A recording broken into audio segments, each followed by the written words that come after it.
Welcome to the 5-Pack, where we talk about the 5 things that matter, 5 things that will matter, and a daily pack rip.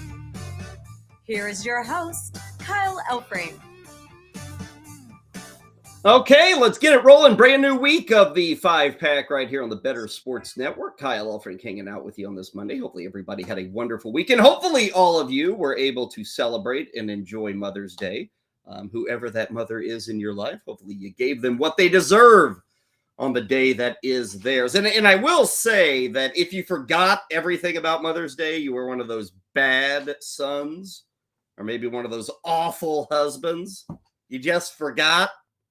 You were too busy following the NBA playoffs to think about Mother's Day. Fear not, because the people that make up holidays, they've decided to give you cover on this Monday. Today, the day after Mother's Day, is also National Bring Flowers to Somebody Day. So you could actually, if you screwed up, you forgot everything, you could actually save a little face by showing up this afternoon to your significant other, or anybody for that matter, and saying, hey, today is National Bring Flowers to Somebody Day, and I just thought you could use flowers. This is not because I forgot Mother's Day. It's because I wanted to celebrate you with flowers, a special day for you. And it might work. I'm not going to make any promises, but it could work. Possibly. Okay, what do we got for you today? Well, we got the usual. We'll give you 5 things that do matter on this Monday, May the 15th. We'll give you 5 things that will matter on this Monday, May the 15th. And then we will have our traditional pack rip. I'm sorry, some of you may have PTSD when you see this pack. And I warn you, I'm trying to spread these out and to break them up. But there's a lot of 1990 Fleer baseball just lying around. Like I wake up in cold sweats each and every night. And every time I wonder as to why, it's because I'm thinking about all of these packs that I've got to open. Like there's a lot of them. Now, these packs offer some excitement, if you will. I mean, there's like the trivia questions that we like. But I'm just letting you know, this is going to be our only one this week, 1990 Fleer baseball. But let me pull up the list here. Here's another one. When the days get slow, like if we ever like in the summer when it's just baseball, we'll probably have to open this big boy. Look at this thing. That is a how many card? 33 card pack of 1990 Fleer. So we're gonna rip through one of these today, but I fear that there are more to come. Now we've got other stuff too, don't worry. But today we're gonna knock out some 1990 Fleer baseball. I want to thank our producer Heather Klein. Helping us as always. Want to thank you for joining us here on the Better Sports Network. Each and every day we get rolling with the 5-Pack from 12 to 1 o'clock. As always, if you'd like to chat us up, give us your thoughts, maybe your opinions, maybe what you're looking forward to tonight, by all means, jump in there and give us a type. Okay, let's get rolling with the 5 things that do matter today. And you can probably guess where we're starting. We're starting with what went down at the Garden on Sunday afternoon. Now, you might recall last Friday, the last time you and I and everybody else got together here on the 5-Pack, we played you some footage of Jayson Tatum on Friday. And, at that point, the Celtics had looked literally dead in Game 5. Like, they were horrendous at home. And everybody was wondering, what in the world is wrong with the Celtics? They're a 500 team at home in the playoffs. Charles Barkley is throwing these guys under the bus. And the guy who took a lot of the brunt of the criticism was Jayson Tatum. Like, and we played the post-game footage last Friday here on the show. And, Jayson Tatum was nothing but athlete speak. And he looked defeated and he looked bored. And again, all the vultures were circling. Oh, the failure of the Celtics, the failure of Jayson Tatum. He's not cut out for the big time. Well, what happened in Game 6 is that the Celtics were on the road in Philly. They didn't play very well. They won that game. Jayson Tatum did like nothing for 3 quarters and then went bonkers in the 4th quarter. Had a great 4th quarter on the road. That victory set up Sunday afternoon, where the Celtics were home in front of their fans in a winner-take-all Game 7. And let's just say that Jayson Tatum showed some energy in that Game 7. For Tucker's sake, you hope so. That was several feet short. Oh, Tatum on the drive. Jab step after jab step. The spin move, the drive, the layup. Oh, what a sweet move from Jayson Tatum. And the Celtics go up by 3. Harris, ball denial, but Tatum gets it. Tatum findings in space, side 3. It's good. 25 points for Jayson Tatum. Smart with 7 to shoot. Into the hands of Tatum and beat on him. Shot clock winding down. Tatum off the bounce, gets inside, and banks it in as the shot clock expired. Tatum finding some space. Swerving around Embiid. Step back. Three-pointer. Got it! He's got 30 already. Tatum's been unstoppable. Step back, another 3. Puts it in! Jayson Tatum is scorching right now. A lot of elite individual defenders as Tatum knocks down another. He's unguardable. That was his house, as he was inferring there yesterday. ESPN/ABC providing the footage there. 51 points for Jayson Tatum in that Game 7 victory. That has never been done in a Game 7 in NBA history. 51 points. That's the most ever by an individual player in a Game 7. I will also add that Jayson Tatum had over 50 points scoring in that win. He didn't have a single turnover. He had 13 rebounds, 5 assists. He was the man yesterday. Final score 112-88. That game was actually kind of close at halftime. Then in the third quarter, Boston just went bonkers. Tatum he had, I think, 25 at the half. He kept scoring in the third quarter. Overall, the 76ers only scored 10 points in that third quarter. And I don't know about you, but I'm watching those highlights there. Like, we always have, and I hope I do this on the 5-pack, we always have to remind ourselves how impressive it is, like how big these dudes are. Like, I've always referenced the story, like seeing Steve Nash for the first time in person. And you think to yourself, oh, Steve Nash, little point guard, small guy on the court, really awesome player. But and dude, Steve Nash is like 6'5", 6'6". He's huge. If you saw Steve Nash at the grocery store, you'd be like, whoa, that's a big guy. And then you see those highlights here with Jayson Tatum taking jumpers from 25 feet away over a 7-foot Joel Embiid. Crazy to see that. I mean, it's one thing to nail the three-pointer from 25 feet.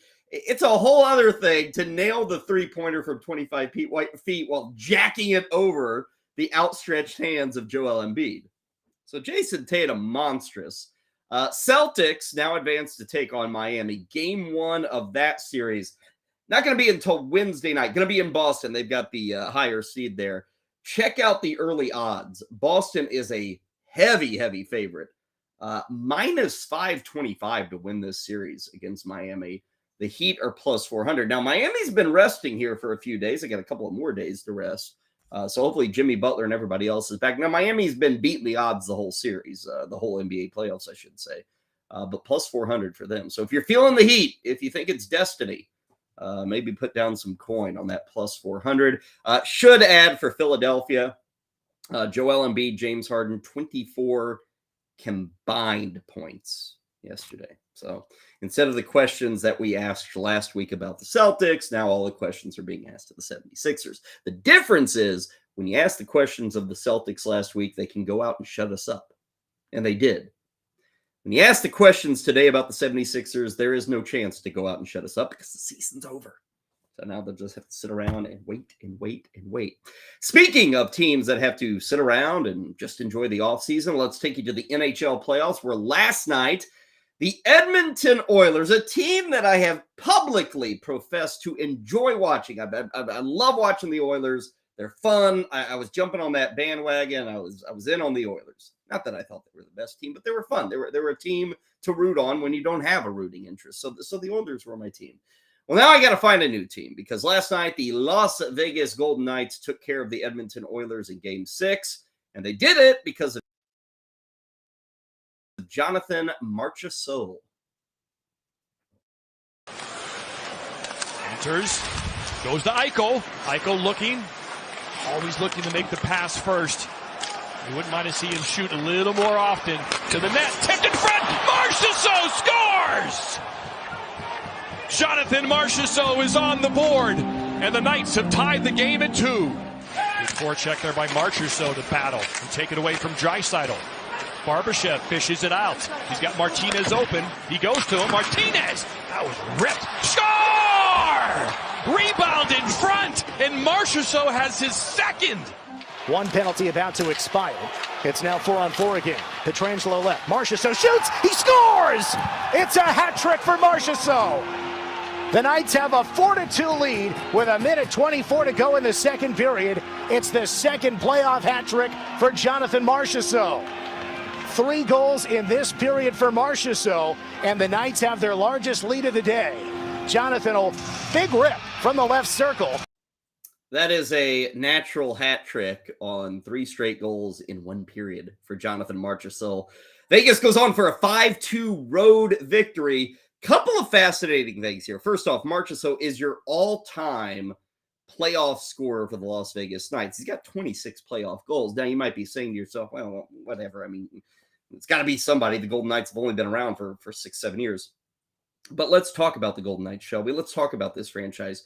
With that win last night, they are now into the Western Conference Finals. They will await the winner of tonight's game between Seattle and Dallas. We'll talk about that later here on the 5-Pack. But this is amazing.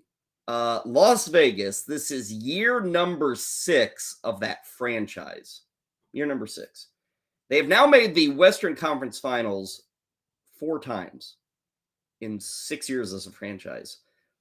I saw a number. I think this was over at The Athletic. It was their Vegas beat writer there. Those 4 conference finals appearances that Vegas has in 6 years, 4 of them, 4, is more than 11 franchises have in their entire history in the NHL.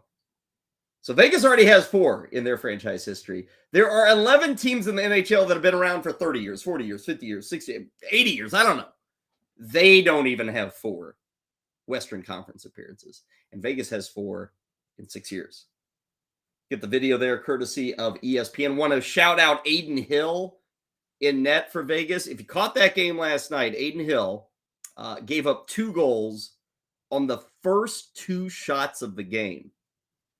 From that point, nothing for the Edmonton Oilers. 5-2 the final, 39 saves. Now you go to the other side, Stuart Skinner for Edmonton. He was bad in this series. He was yanked again last night. I think he was yanked 3 times in this series. His save percentage, .875. So, as noted, the Knights will await the winner of the Kraken and the Stars. Right now, you can get futures odds on Las Vegas to win the Cup at plus 225 over at DraftKings. Plus 225 there. Carolina still listed as the favorite ever so slightly at plus 220 for their number. Let's move to our third item that matters today. And I just got to say that sometimes lessons are learned. Mistakes are made, lessons are learned. We all move on. Many other times, mistakes are made and lessons are not learned. For instance, Ja Morant of the Memphis Grizzlies. Now, this is not a rerun of 2 months ago, but Ja Morant, again, over the weekend, was spotted on Instagram, a live Instagram feed. Pardon me, but I'm not on live IG. But Ja Morant was. And what do you know? Ja Morant flashed a handgun again. So this got him in trouble like 2 months ago. Okay? Just to remind everybody, Ja Morant was suspended 8 games for flashing a handgun on Instagram at a nightclub in Colorado. Because of those 8 games missed, he probably missed out on the All-NBA first team. That cost him, and this is unofficial, but by missing out on that designation, Ja Morant forfeited almost $40 million. Like he lost that much money with the way contracts are written, with the way bonuses, all this stuff. So he lost an assload of money. He lost 8 games. It obviously became the story of the Grizzlies season. It distracted all that stuff. Now his endorsement stayed through that first incident. Powerade, Nike, all these guys stayed with him. Where do we go now in the second issue? Now, Memphis has already come out. They came out yesterday and said he is suspended from all team activities. The NBA has come out. They're investigating, yada, yada, yada. I'm just going to leave you with this, because far be it from me to sit here in the comfortable nature of my basement where I pontificate about the sports world. I'm not going to touch this because I realize, hey, there's a lot of things going on. Everybody's picking on the guy. I will just leave you on this particular subject with Ja Morant's own words. After the first incidents, when he was caught brandishing a gun and had the suspension and all that stuff, I did an interview with ESPN. And these are his words. These are his quotes. So I'm just going to leave you with this, and then you can decide. Quote, Ja Morant says, "I realize what I have to lose, and for us as a group, what we have to lose. It's pretty much just that being more responsible, more smarter, staying away from the bad decisions. Furthermore, it's not who I am," Morant said. "I don't condone it or any type of violence, but I take full responsibility for my actions. I made a bad mistake. I can see the image that I painted over myself with my recent mistakes. But in the future," remember he's saying this like 6 weeks ago, "but in the future, I'm going to show everybody who Ja really is, what I'm about, and change this narrative that everybody got." Like I said, I'm just going to leave you with it. Change the narrative that everybody got. You wrote the narrative. You're still writing the narrative. Oy vey. Oy vey, as they say. Let's move to our fourth item that matters. A business merger. Business merger on the fight. Yeah, this is big. If you missed it overnight, Fanatics, who pretty well owns the world when it comes to merchandise and collectibles, they do all that stuff. Fanatics has announced that they have purchased PointsBet, $150 million to buy PointsBet. In effect, what we've got here is Fanatics getting in to the wagering and sports gaming world, because they didn't have that. All they had was ownership of NFTs and collectibles and jerseys and merchandise. Fanatics is huge. If you got a kid, they get all their stuff from Fanatics. What is interesting about this purchase, PointsBet is, most of you have heard of them, but they're not to the level certainly of an MGM. They're not to the level of a DraftKings, of a FanDuel, but they are a place that some people wager legally. I think I saw in the announcement of this merger that PointsBet was 7th in market share. And there's a lot of people out there who are trying to get market share in the wagering and gaming world. And it's pretty well probably in the next 5 to 10 years, we're going to be eliminated 90% of them. And 3 are going to be left.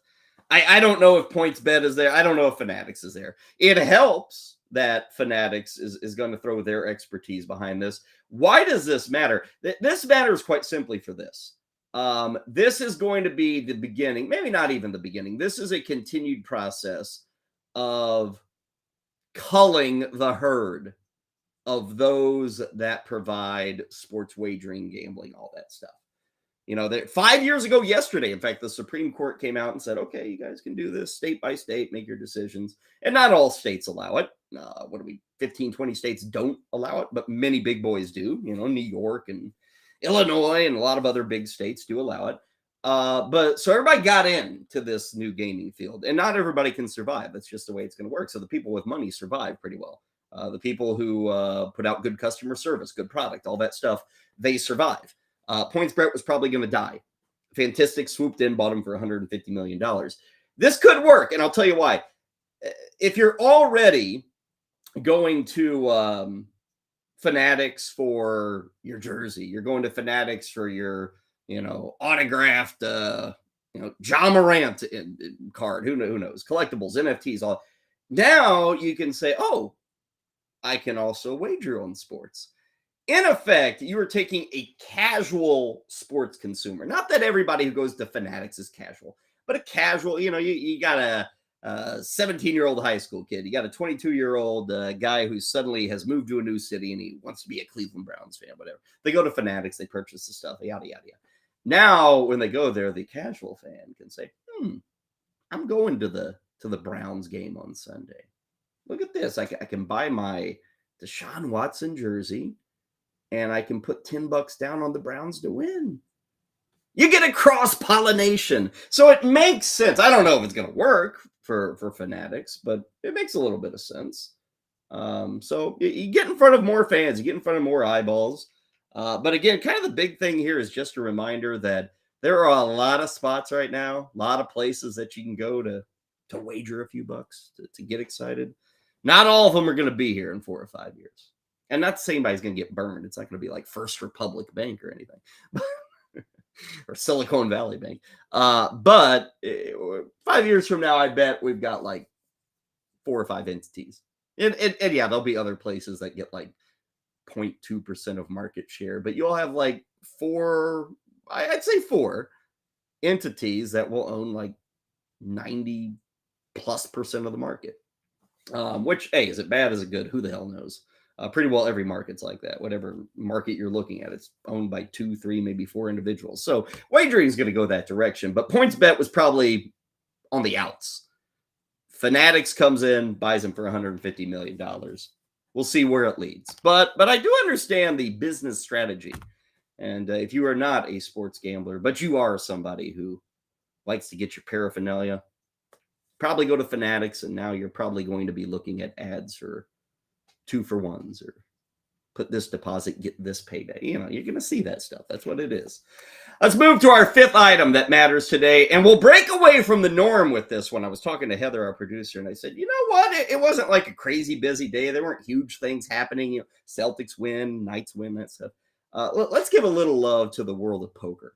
Plus, it dovetails very well with what we just talked about with sports wagering. Don't discount that, you know, you go back 15, 20 years ago, and all of a sudden, what was very popular on TV? What was very popular on TV was poker, Texas Hold'em, and Phil Ivey, and Phil Hellmuth, and Daniel, whatever the heck his name was.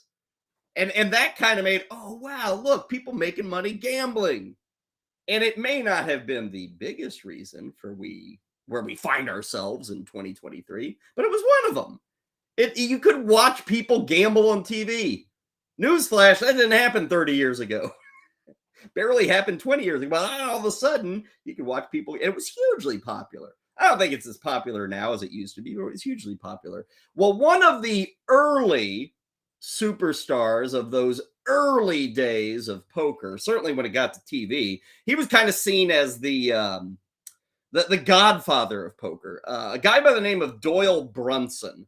Now, you may not recognize that name. Maybe you'll recognize the face. I thought today, Doyle Brunson, who unfortunately passed away at the age of 89 on Sunday, was a legend in the poker world. He had played poker professionally. He played poker for, I saw today, over 50 years. He retired in 2018. You can still catch reruns, and Doyle Brunson's going to be there. And everybody knew who Doyle Brunson was. Even casual viewers knew who Doyle Brunson was. He's a big-time winner. First guy to ever win $1 million on the professional poker tour. Well, he passed away yesterday at the age of 89.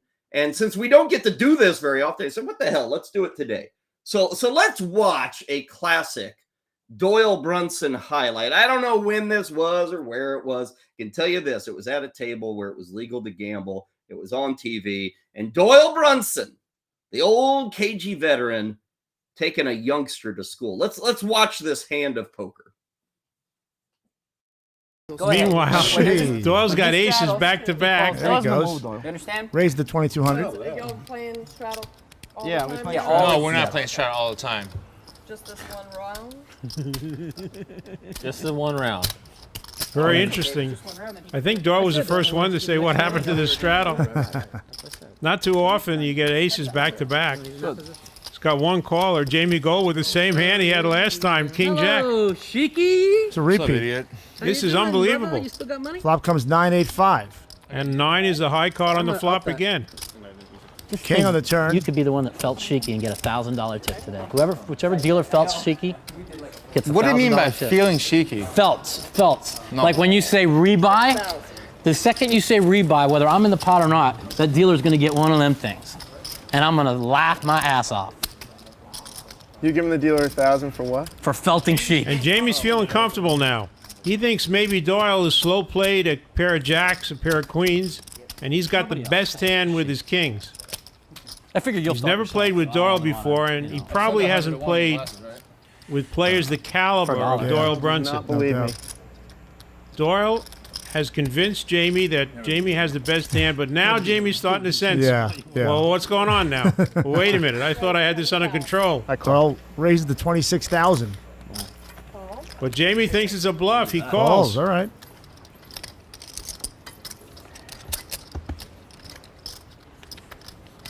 Six on the river. That 6 is probably not going to affect Doyle too much, even though a 7 would make a straight. Mm-hmm. The only hand that Doyle would be afraid of is King 7 because he's pretty convinced that Jamie has a pair of kings. Mm-hmm. 30,000 from Doyle. Bets 30,000, wants Jamie to call. And Jamie does not want to get bluffed by Doyle Brunson. If Doyle had a hand like 10-jack, decided to draw on the turn, hoped to hit a 7 or a queen, and has missed,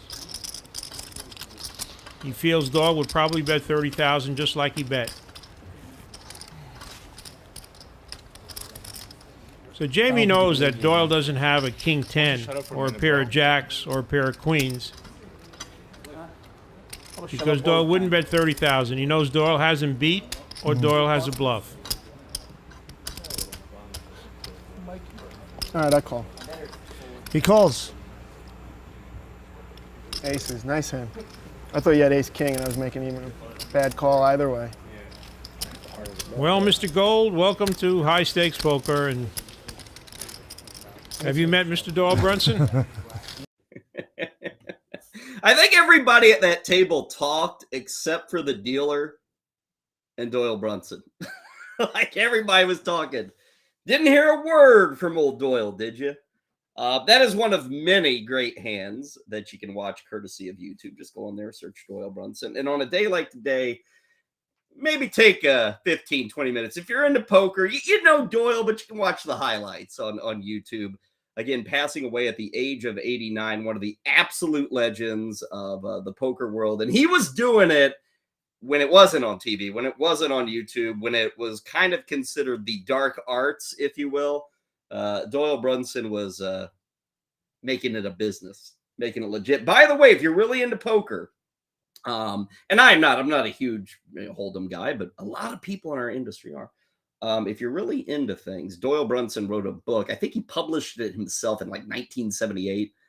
Then he did a second version in the early 2000s. He was paid for that one. But it's called Super/System. Super/System. It is probably one of the most authoritative write-ups on the world of poker. Like a very influential book to kind of getting out strategies and know-how, getting that out to the public. So Doyle Brunson kicking tail at the table and also kicking tail when it came to educating future poker players. Anyway, condolences to the Doyle Brunson family, but a life well lived. 89 years, passing away yesterday. So we celebrate him here on the 5-Pack. We'll take a quick break here. When we come back, we've given you the 5 things that matter. Let's take a preview of what will matter. 5 things that are going to matter to you, the sports fan. Before any of that, let's go to On the Mark, who wants to talk not about the Celtics, but about the 76ers and their effort yesterday. That thud you heard yesterday was the Philadelphia 76ers season coming to an end. Game 7 up in Boston, in which they get drilled by the Boston Celtics, 112-88 the final. And listen, Jayson Tatum, we know how brilliant of a scorer he is. He drops in 51 points in a Game 7, and he was economical as well. And He was brilliant in Game 6 in the fourth quarter, knocking down one big three after another. And we know how good Jayson Tatum is. For Philadelphia and for the 76ers, Joel Embiid finally won his regular season MVP. Congratulations.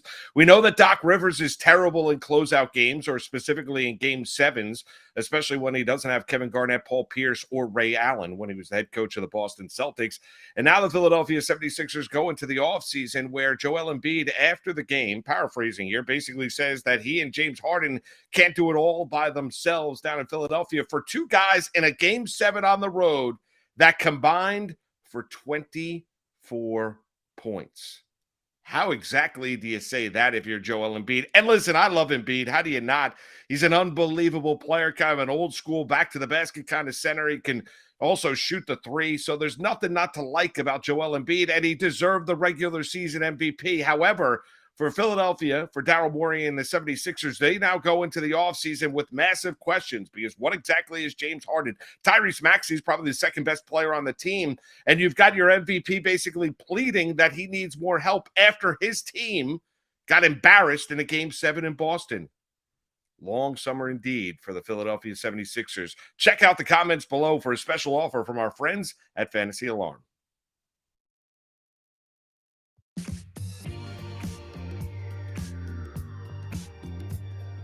Welcome back to the 5-Pack. Next up, the 5 things that will matter. Here's Kyle Elfrink. Good to have you back with us on this Monday. You know, we were talking Doyle Brunson. We were talking about fanatics buying into the wagering world, if you will. Want to update you on a couple of great promos that we here at Better Sports alongside Fantasy Alarm put together. If you go over to FanDuel, you bet $5, they will give you $150 in bonus bets. You bet 5, you do 150. All you need to do, go to fantasyalarm.com/FanDuel. So check that one out. At DraftKings, same thing. Bet $5, get $150 in bonus bets instantly. That one, fantasyalarm.com/DraftKings. So whether you're looking at FanDuel or DraftKings, you bet $5, you get $150 on top of that. You can do some damage with that bonus bet there. Okay, coming up in a bit, we will do our pack rip. 1990 Fleer Baseball is where we are going for that. Collect the Fleer limited edition sets. Unfortunately, in 1990, nothing was limited. They could just spring limited edition. But that meant instead of like 2.5 million of each card, there'd be 2 million of each card. They weren't all that limited back in the day. Let us get to the 5 things that will matter for tonight. And we start with a big Game 7 deep in the heart of Texas. Coming up tonight, the Dallas Stars will be hosting the Seattle Kraken. Game 7 of that Western Conference semifinals. If you missed it on Saturday night, man, oh man, Seattle was beaten up on the Stars Saturday night. They came out, and I think the first period shots were 15-2 in favor of Seattle. And they were beating up on Jake Ottinger in net. Jake Ottinger is a good goalie. He got yanked in that game. He gave up 4 goals on the first 18 shots. Tonight will be Game 7, 8 o'clock on ESPN. So that is what we've got for tonight. We'll see how it works out. We do know that Dallas is going to come in with a lot more experience. I mean, hell, Seattle is in their second year as a franchise. Now, they had a Game 7 in round 1. They beat Colorado. Here's a Game 7 now in round 2. They've got to beat Dallas. Pete DeBoer is the head coach of the Stars, and he talked about maybe having a bit of an experience edge for this game against Seattle tonight. Great experience in that dressing room. You know, Joe Pavelski, Ryan Suter, Jamie Benn, Tyler Seguin, those guys have played lots of Game 7s in their career and have risen to the occasion on a lot of different teams and at different times. So, you know, they'll drive the bus for our group messaging-wise. And I've got great trust in them. They know, they've been there, they've done that, they know what to do. Pete DeBoer with great trust in his guys. Vegas with great trust in those guys. The Stars tonight, a heavy favorite. They are the home team, minus 190 on that money line. Vegas is Seattle is plus 160.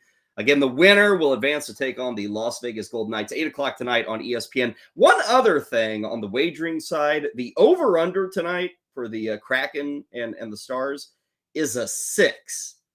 If you look at the 6 games of this series, 5 of the 6 go over the 6. The only game that doesn't was actually at 6. Kind of feeling the over. I get it's game 7. Things tighten up. That's the expectation. But give me the over on that 6. The whole series has been pretty back and forth with a lot of offense. The other night, Seattle, they pancaked the Dallas Stars. In fact, if you look at this series, I think let me pull up the number. Yeah, the last 4 games, I'm looking at it now. The last 4 games in this series, that would be games 3, 4, 5, and 6. They've all been decided by 3 or more goals. So you never know which team's really going to come out and blast the other. But we've seen some blastings in this series. There's only been 1 game that's decided by a goal. That was way back in game 1. So I'm feeling the over on the game tonight between the Kraken and the Stars. Again, that over-under is set at 6. Let's go to the world of baseball for our second thing that will matter. I probably should say this thing could matter because it's not certain. But we got a chance tonight of seeing Corey Seager back on the field for the Texas Rangers. We have not seen Corey Seager since way back on April the 11th. The Rangers shortstop left that game with a hamstring injury, and it was a severe one. So he's been out, over 4 weeks. They kind of said initially it was going to be 6. He's been rehabbing over the weekend. It's not certain that he returns tonight. Rangers are taking on the Braves, but we may see him back on the field. I bring him up because, hey, it's good to have a superstar back on the field. But additionally, we and many others have spent a lot of time talking about the Rays this year, talked about the Pirates this year, the Baltimore Orioles, these surprise. We have not spent much time talking about the Texas Rangers, and lo and behold, check out your AL West standings. Right now, the Rangers, 25-15. They are in first place in the AL West. They got a 4-game lead on Houston. Reminder, they're doing this all without Corey Seager. Really without Jake DeGrom either. DeGrom's been out for a couple of weeks. He's going to miss a couple of more weeks at least for the Texas Rangers. It's a good start. It's a really good start. And I was not in on the Rangers making a big run this year. I was more of a Seattle guy in the AL West. And I will note, Texas has a 4-game lead on Houston. Houston's in second place. I think it's 4.5 on the Angels and it's 5 on the Mariners. It's still really tight. So the Rangers have had a good start, but this thing ain't over. Not by a long shot. In fact, if you look at the latest odds, let's see. We've got to win the AL West. Texas is still plus 220. Houston is still a prohibitive favorite in that AL West. They're even money right now. Texas is the number 2 pick at plus 220. But to just make October, to just make the playoffs, Texas minus 135, which is a drastic improvement or departure. Maybe that's the word to say. That is a drastic departure from where the Rangers were coming into the season. Tonight, if Seager's out there, they'll be up against the Braves. Right now, lo and behold, who'd have thunk this? Atlanta coming to Dallas, taking on the Rangers. The Braves and the Rangers have the exact same winning percentage, 625. I think it's the same record, too, for 625. It's going to be Charlie Morton against Dane Dunning tonight, 8:05 for that first pitch, and we shall see if Corey Seager is out there and available for the Rangers. If not tonight, I would suspect probably tomorrow for him to make his return to that Rangers lineup. Speaking of returns, let's go to our third item that will matter. You might recall it was just about, 8-9 days ago that the St. Louis Cardinals made all sorts of crazy news by saying, and very publicly saying, hey, man, Willson Contreras, it ain't working as a catcher. We spent almost $90 million over 5 years. It ain't working as a catcher. They yanked him from the spot. They said, in effect, the pitchers did not trust Willson Contreras to call a game. Well, since that point, he has not been behind the plate. But tonight, Cardinals have already said this, Willson Contreras behind the plate. He's going to don the tools of ignorance again. He's going to be catching for the St. Louis Cardinals. He'll be catching Jack Flaherty there. So they'll be taking on the Brewers tonight. Contreras making his first return behind the dish, and we suspect calling pitches, since he was unceremoniously yanked from the position. Now, I looked up the numbers. The last time he caught was May 4th. Since May 4th, the Cardinals have played 9 games. In those 9 games, they are 6-3. In those 9 games, the pitching staff or the team has allowed 42 runs. Let's compare the 9 games since Contreras was yanked to the 9 games before he was yanked. In the 9 games before he was yanked, the Cardinals were 1-8. Again, they've gone 6-3 since the news. So they were 1-8. In the 9 games before, remember, 1-8, you would think, oh my God, they've given up a ton of runs. They gave up 48 runs. Again, in the 9 games since, they've given up 42. Now, remember, this whole argument was about he can't call a game. The pitchers don't trust. Okay, so I guess it's slightly improved. Here's what's really happened. In that 1-8 run, it wasn't so much Contreras calling pitches. It was the fact that the offense scored 31 runs in those 9 games. Guess what they've scored in the 9 games since Contreras was removed from the catcher spot? How about 55? What I'm getting at is this is weird. The Cardinals make a very public proclamation that, in effect, Willson Contreras can't be our catcher. And they said at the time he's got to learn and get more use. Everybody's got to get on the same page. And for a time being, he's only going to be a DH. That's what they said. You're here to tell me 9 games later, we're already back on the same page? Huh? It's confusing times. Now, the Cardinals are playing better baseball. Tonight, they're taking on Milwaukee. The Brewers are in first place in the NL Central. Cardinals still in last place, but they're only 7.5 out. I think they were close to 10 games out like a week ago, so they're 7.5 back. Milwaukee's the favorite now, if you look at the futures odds, although St. Louis ain't far behind. St. Louis is plus 330 to still win the NL Central. Remember, they're 7.5 games out. But it's just weird how this has all worked. It's been weird from the beginning. It's weird now, but Contreras is going to be behind the plate, and we'll see.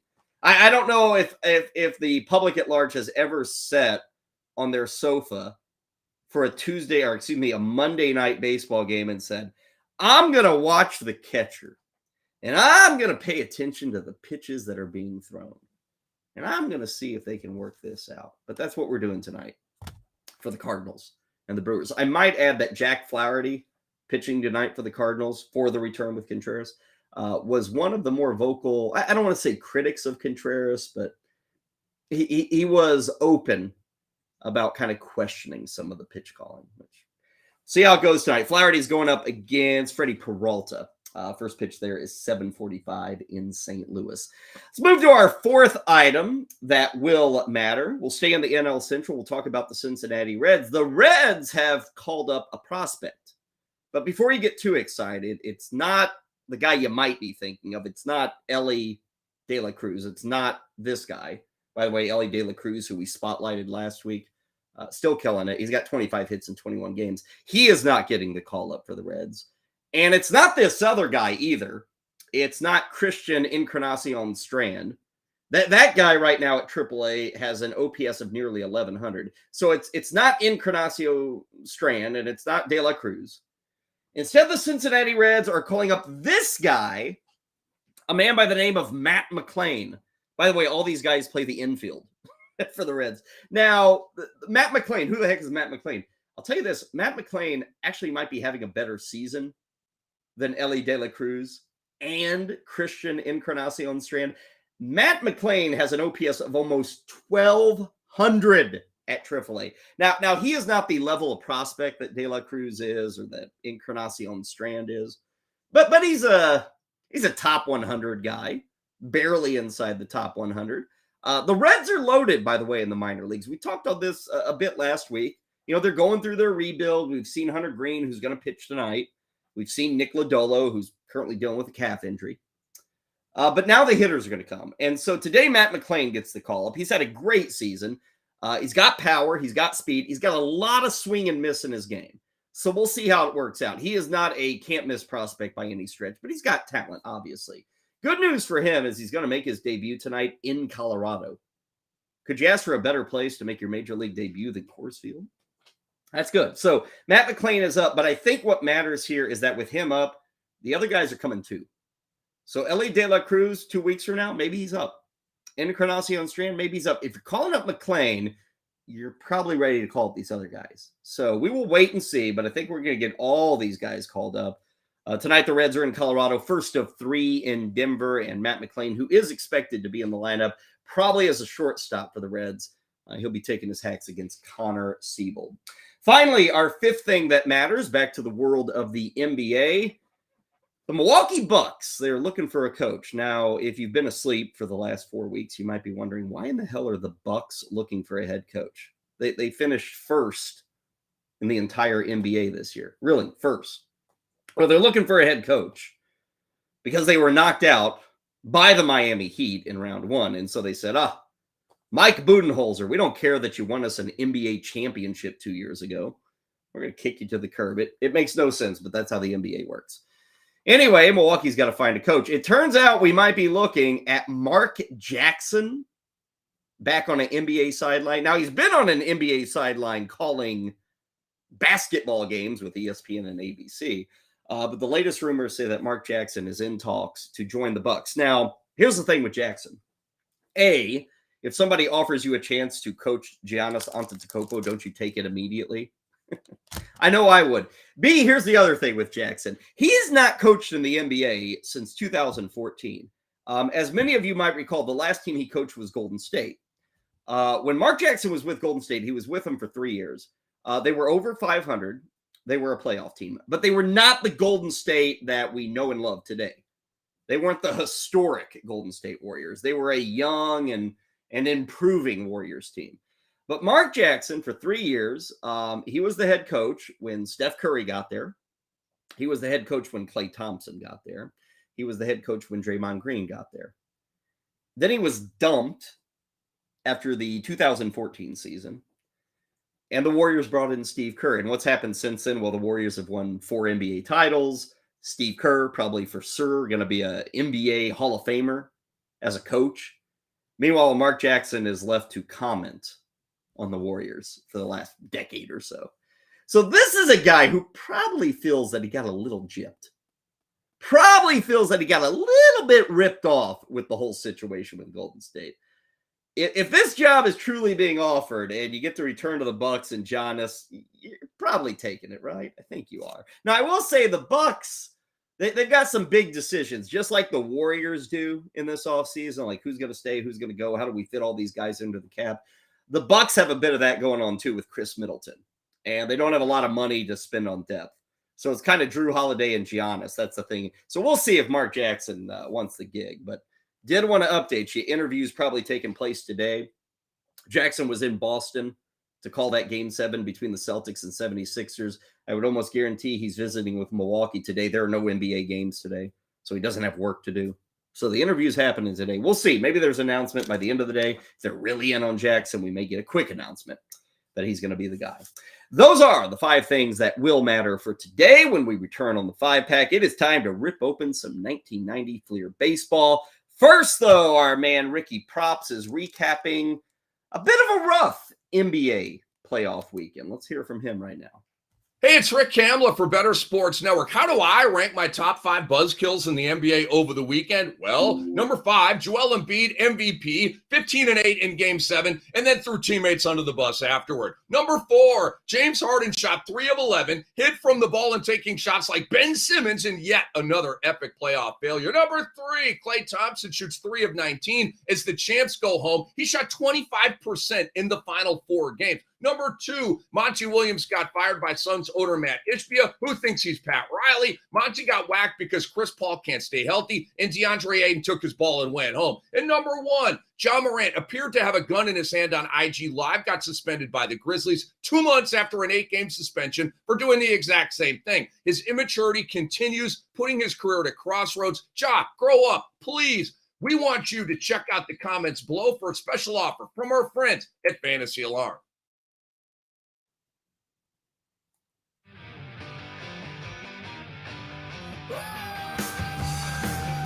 Time now for the Daily Pack Rip on the 5-pack with Kyle Elfrink.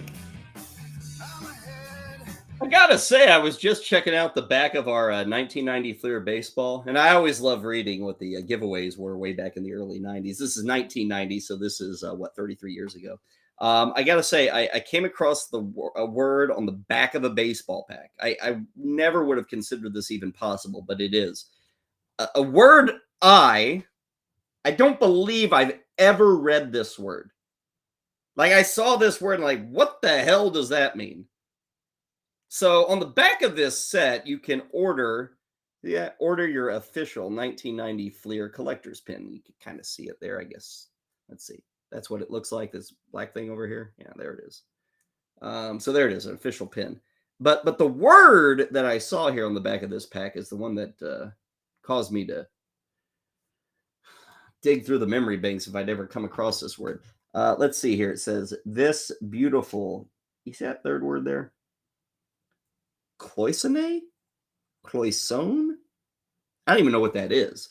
This beautiful Cloisonne collector's pin with serially numbered first issue card will make a handsome addition to your Fleer baseball collection. So I had to look this up. I saw this word again there. Cloisonne. I'm guessing it's French. It is French. Cloisonne. Again, I'm guessing here. I pardon all the people out there who know what the hell this is. I do not.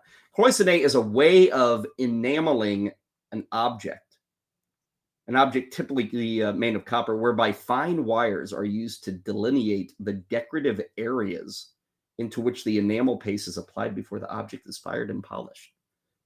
You got one of those for $4.99? A Fleer Cloisonne baseball pin? That may be worth more than anything I'm going to pull in this pack. I would almost guarantee you.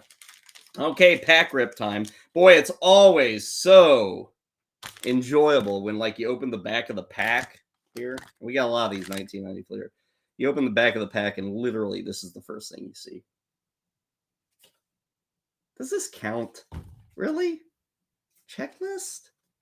I get 15 cards, and that's what I lead off with? Not fun. Not fun. Instead, let's lead off to a guy who probably is looking to the skies and wondering, dear God, where is my career going? Well, Jose Gonzalez, don't look to the heavens. You should actually look below you, because that's where your career is headed. Look towards the drain. This guy never became anything. He's not Juan Gonzalez. This is Jose Gonzalez. So he was wondering, dear God, where is my career going? Am I going to make it big with the Dodgers? You're not, Jose. You're not. Sorry. You're card number 394 in the Fleer 1990 set, but that's as good as it's getting for you. Here's a man staring at the camera wondering, dear cameraman, is there any hope for me to ever become an average major leaguer? No, I'm sorry, Gino Petralli. There is not. And worse things worse, we're going to make you play in Arlington at a converted minor league park that is now, quote unquote, a major league park. This was before the ballpark in Arlington was built. So Gino Petralli, sorry, sir. Now, next up in our run through of the 1990 Fleer, this man actually did have a future, not so much as a player, but as a World Series winning manager, Dave Martinez. Davey, as you might know him. Let's see. I'm reading the back. They've got little factoids here on this 1990 Fleer. Now, Dave Martinez started with the Cubs. Here he's obviously with the low and begotten Expos. Really didn't. I mean, he bounced around the majors for a while. Let's see. Was hitless in his first. You got to love when on the back of the baseball card they say, was hitless in his first 20 Expos at-bats. Congratulations, Davey Martinez. 30 plus years from now, some jerk on a internet connection will be reminding everybody that you went 0 for 20 when he got to Montreal. Here is a man who is currently a TV announcer. I think he's still in media. Mark Gubicza, who was a pretty solid pitcher for the Kansas City Royals. Wasn't up there with Saberhagen, probably even Danny Jackson, but Mark Gubicza was pretty good. Royals were a solid team. They were always small market, but mid-'80s, they were always solid. Didn't win much. They won the 85 World Series, and that was it until what? 2014 or something? But still, Guba's a pretty good guy. I think he still works in the Kansas City area. Let's see. We had Gino Petrelli, and now we have Mike what is this? Pagliarulo. Mike Pagliarulo, I think was the pronunciation. Is that right? Mike Pagliarulo. Yeah, that's it. And look at him chasing down that grounder up the third baseline. And those are some ugly. I mean, hey, I get old school. A lot of people like old school. I'm not digging this old school Padres. That's an ugly brown. That's an ugly batting practice jersey. I mean, the worst thing about this with the Padres here on this Mike Pagliarulo is you're really just ripping off San Francisco, aren't you? I mean, that's the whole get up here. I mean, get your own thing. They finally did, and nobody confuses the Padres for the Giants anymore. But back in the day, they did. Walt Terrell, who again, this is 1990. Walt Terrell was definitely on the back end of his career, but I believe he was a member of the 80. No, he was not. He was with the Mets in 84 when Detroit won the title. And then he joined Detroit in 85. Probably his best years were with the Tigers. I mean, it's so wild. I mean, Walt Terrell was a fine pitcher, nothing special. But you look at these innings numbers. In 84, he had 215. In 85, 229. In 86, 218. In 87, 245. In 88, 206. 206 again in 87. He's just wild. The innings pitch I just ran through, I mean, that's Walt Terrell getting, let's see, 1, 2, 3, 4. I mean, that's consecutive 7 straight seasons of 200 innings. I don't believe anybody in baseball has that. Walt Terrell had that. Guys just ate up innings. Now all they do is eat up paychecks. Unless your name is Dan Schratzeder, I have no idea who Dan Schratzeder is. I will tell you that Dan Schratzeder is the only Schratzeder in Major League Baseball history. Lance Parrish, here's another guy who's probably his best days were with Detroit. He was a part of that 84 World Series team. Here he is with the Angels in the early 90s. The great, yes, I did say great, Tom Hinkie. You should look up Tom Hinkie's career numbers. Tom Hinkie had a load of saves. At this point, he was sitting at 122. I guess by the time he retired, he was up near 300. Now, we had Kenley Jansen last week at the 400. He is one of 7 relievers or 6 relievers to get to 400.